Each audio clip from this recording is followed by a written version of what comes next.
What's up, everyone? Welcome back to You Gotta Chill, and I'm Justin. And today we're going to be looking at all 32 NFL teams and what they have done leading up to the NFL draft and grade their offseason so far.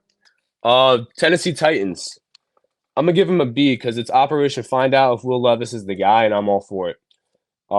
Calvin Ridley paid a hefty price for him, but I think him and DeAndre Hopkins, that's a very intriguing wide receiver duo for your second year quarterback to be playing with. It's two guys that you trust, especially a guy like D Hop who sure hands and so on. But and Calvin Ridley, yeah, he has his concerns when he's on your team, but you're gonna want that production when he's not. They signed Lloyd Cushenberry to be their center.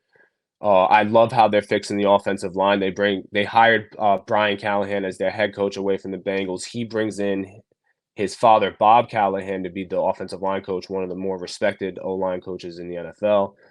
Um, and currently, they're sitting in a position where they could get possibly Joe Alt at number 7, and I love that how the team is starting to shape out. Like, there's certain things I don't like. I'm not a huge fan of giving Tony Pollard any money. You could have just ran with Tyjae Spears and then drafted another young running back. I think it's better to get young at the position instead of getting old sometimes.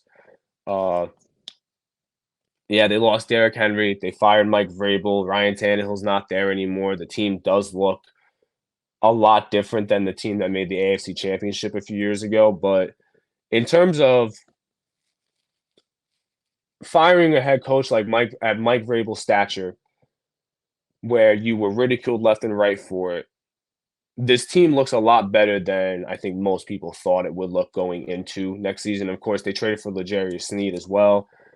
I'm excited to see how they look next season because if Will Levis is the guy, who knows what happens to this team. But if he's not, then it comes down to, is he holding the team back, or is this team just not as good as maybe I'm thinking it is on paper?